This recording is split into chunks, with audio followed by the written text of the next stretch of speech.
feeling good about the fact that we've been able to build a pretty solid friendship. Because going into this, I didn't know what to expect. And hey guys, and welcome to Little Black Book. You know what time it is. We're here to give you guys a review of Married at First Sight. We're going to talk about Derek and Katie. Hey, if you're new to the channel, make sure you like, share, subscribe, click on that bell button for notification of the uploads, baby. And for those of returnees, you ain't got the minerals. You ain't got the minerals, baby. Listen, let's get into the video. So we have come to a glorious end, or so it seems. We're gonna have a reunion and come back. That looks like it's gonna be wavy. But we've come back to see Derek and Katie. Now, throughout this whole process, I really didn't feel like Derek and Katie needed to be together. I felt like Katie had never recovered from her ex-boyfriend. If you've never recovered from your ex-boyfriend, you don't need to be in a relationship. But so we are here. And so it was quite interesting watching these two as they were obviously deliberating and talking. So one of the first things I noticed was that Derek's detailed attention in terms of paying attention to Katie. When he sat down and she came in, he turned around. He's one of the very few people that turned around. hi. How you doing? Good. Looked at his partner as she was coming in, got up, hugged her, and then they sat back down, okay? One of the few couples to ever do that, right? He hugged her with a smile and everything on his face. He was happy to see her, which is often a good sign of the fact that you have positive feelings towards somebody else, yeah? Now, the next thing that we see is that, or next thing we hear, is Katie then explaining that she feels torn about the situation. Now, I don't know what she feels torn about, but then again, we were privy to her being torn in the previous episodes where she was cussing about the fact that, you know, Derek was supposedly flirting with Taylor and Mecca, which wasn't happening, but what she was showing was her signs of insecurity towards the situation. Now, obviously, she spoke about the fact that if they built a solid friend foundation, which is great. Every relationship needs an emotional connection where you feel safe and trusted, and that only comes when you actually got a genuine friendship within a relationship. Right, a genuine relationship within a genuine friendship within a relationship allows you to build the intimacy levels up. So your emotional intimacy, I speak about this all the time, where you can actually share your actual true feelings, your mental intimacy, sharing your ideas, sharing your thoughts, your logical thoughts, and where you think you see yourself in the future. Those mental images, allows you to share your experiences together. You can't do this without trust. Okay, and that takes time. So if you've built a friendship within a relationship, great. That's a firm foundation. And we sing this, Jesus, my firm foundation, I know I can stand secure. Now, why am I singing that song? Because the Bible says in John 15 that he is what? A friend to us. He's like a brother to us. So listen, the foundation you need in any relationship is that friend level. Trust me, dog. You need it. Next. Side of me is feeling like my heart is just not in it the way I would like for it to be. So that she feels like her heart's not in it. Now, let me tell you this for straight. As much as Katie's saying her heart's not in it, I do not believe her. Here's why. What I'm seeing from her is what we call a self-sabotaging, yeah? And what she's doing is trying to defend herself against him, right? So because he said already that he's not feeling that he's going to fall in love, right? Within this season, she wants to protect herself. Now she's coming to a place where she wants to protect herself. She's saying, I don't know how I feel. I'm not sure I feel the same way. Self-sabotaging so she can get in there first before she gets hit. So when people are trying to reduce the impact of pain, sometimes what we do is we try to absorb before it gets to that point. Yeah. So we know that obviously, she's complained about the fact that he doesn't talk the same way that he talks to Mecca and to Taylor. We've heard her complaining about the fact he doesn't listen. We've heard her complaining about, that she wants more passion from him. We've heard her complaints that he's not initiative enough. We've heard a lot of complaints about him, which really haven't really been fair, but have been her way of saying basically she's not secure in the relationship. And so, this happens quite a lot to a lot of people. They don't feel secure in a relationship, and oftentimes it's because there's something inside of you. Insecurity is about being in, not outwardly. You understand? In first before this external source. And then when you hear Derek talk about her, it's quite interesting. He changes the narrative, right? He says, obviously we've had a rocky position. We've been in a situation where it's not been great. But what I want to say is these great things. He said, obviously, look, two great things are Make all this work.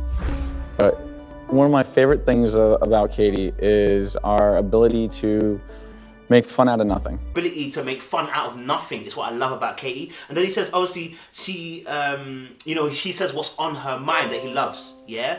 Oh, I love it. She says what's on her mind that he loves. Now, you see, that's the difference between her and him. Yeah? You see the way that he explains, and then, he gives a negative point of what they need to work on, but then explains, listen, this is what I love about her.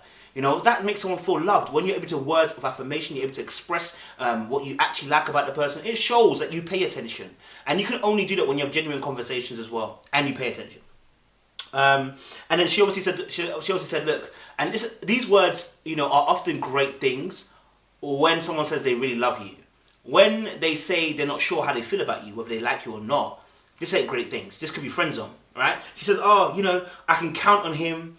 And I've never really doubted him because he's dependable, basically, yeah? Now, these are great terms. If you're in a relationship and you've got somebody who you can count on, who is dependable, who you can trust, that's great. That's what most people want in a relationship, right? But when you're looking for a relationship, not a friendship, because these are friendship aspects where you get a friend who's reliable, you can count on them, they're dependable, all those things oftentimes come with a friendship, right? Which is what she kept on hitting earlier on, saying, it feels more like a friendship. I don't know what kind of friendship you have that involves that much sex, but yeah, I hate you still. Again, it's these lines that are kind of protective. They're self-sabotaging lines, yeah, to make it feel like as if he's the problem. No, you're the problem. You're the problem. You've been the problem since the very beginning. This is what I'm saying. Like, your dad has tried to tell you, your mom tried to tell you, you know what I mean? Like, you're not having it from nobody, you understand? You think that you know what's best, and then you encourage the fact that you want to be a bit of a bee towards the man that you say you love, or like even, and then you think he should reply with, I love you. Okay, interesting. But that emotional connection just still isn't there. You mean passion? Because it sounds to me like you do have an emotional connection. She didn't want to stress about the fact that she feels there's no emotional connection. And you know what? And Dr. Pember went to correct her and say, are you sure it's not, you mean passion, right? And this is the thing. People do confuse passion with emotional connection. Emotional intimacy, an emotional connection, emotional intimacy is not the passion. Yeah? Passion comes out of the fact that you have a great emotional intimacy. Do you see it? Emotional intimacy is not passion. Passion is a result of the emotional intimacy. Here's what I mean. Emotional intimacy is the sharing of feelings. It's the sharing of feelings and emotions that you feel, and being vulnerable about what you feel at a particular time. Now, we've seen several times and several instances that, and even Derek is sharing his feelings, that she's actually trampled upon that. She's insulted him a few times. And when they were having a conversation, especially after the Taylor and the Mecca situation, when she was trying to explain her feelings and he tried to talk in the conversation, she shut him down, she quite rudely too. So, that will stunt his, and the reason why, and then she was complaining about the fact that he's not been as free and loving with her as he has with Mecca and Mecca and Taylor. The reason why is because you do not make it safe for him to come home to. You do not make your lap his pillow. So he cannot be emotionally intimate with you all the time because he doesn't know what he's going to get out of you. It's very, very important.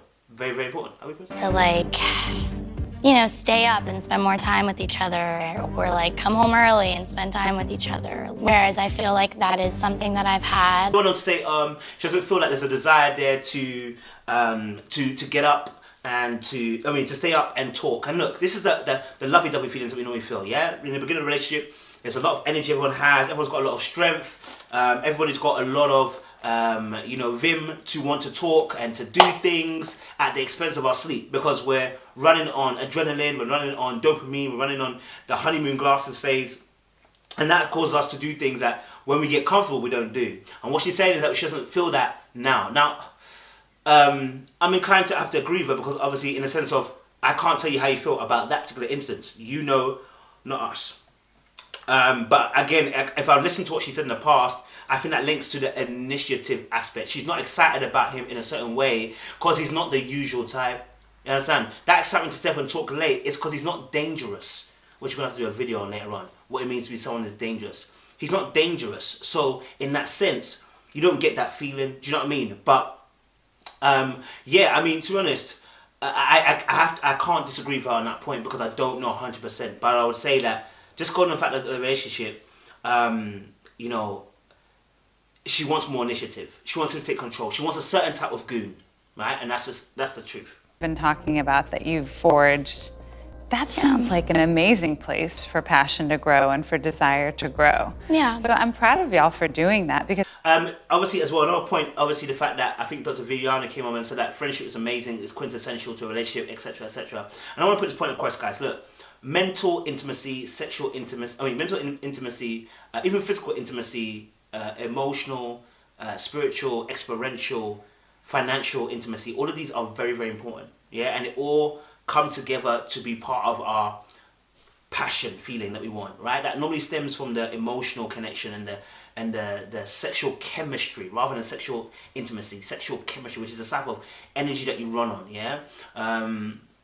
And so that can give the relationship that that you want, right? And I'll say this: look, if you focus too much, I'm not saying that physical attraction is not physical attraction is important. Don't ever get it twisted. Having that sexual energy is also important, but it's not quintessential in the sense of that can be built, because sexual intimacy as such, right, comes from a place of attraction. So if you've built an attraction from the emotional connection that you have, mainly women I'm talking about, because guys, we struggle if that, because we look outwardly, then we go inside. We don't go inside and come out. So yeah, that I understand, that you do need some of that energy to make you feel a certain way. So I understand her point on that. And then, when they were talking about getting married, Derek turned towards her, and they said he wanted to stay married, which I get why, but I just felt like, you know what, bro, you've suffered here verbal torrents, bruv, and this is only going to get worse. And the fact that you agreed, this is what's mad. The fact that you agreed to the fact that she said she wants to be a bee towards you, a female dog towards you, and you should take it, lets me know you're setting yourself up for abuse. You're setting yourself up for a fall that you don't know is coming. Simple as. And then when she was nodding and saying, okay, it looked like she was shook, because it looked like she was going to say something else, like she was going to say no, right? And I think what happened here is that Katie has, Katie, obviously, I don't think she fully wants to be in this relationship. I think she's looking for an exit route. If you had put her out of the misery, she should have been sad, and she might have been annoyed because she didn't get to do it, but, she would have taken it, you know what I mean? My only thing is, even when she was looking at him, it looked like she had bad news ready for him. But it looks like maybe she changed her mind last minute, you know what I mean? And I believe that's true for you as well, so. there's a tissue there. She just wants reassurance. That's what she's been doing all throughout the show. She's been wanting reassurance from her partner, from Derek, because she herself is not secure. Because she's still got thoughts of another person. You've not recovered. Do you understand? So yeah, guys, that's the maddest thing. I love the reaction of the experts. Pastor Cal was clapping, Dr. Viviana turned to Dr. Pepper. She smiled and excited and tears in their eyes, and it was good. We want to see successful relationships, but I just know that this ain't going to be successful, because that level of disrespect, he will eventually learn that he cannot take it. He already showed signs of it, he can't take it. He's just hanging on. Go on.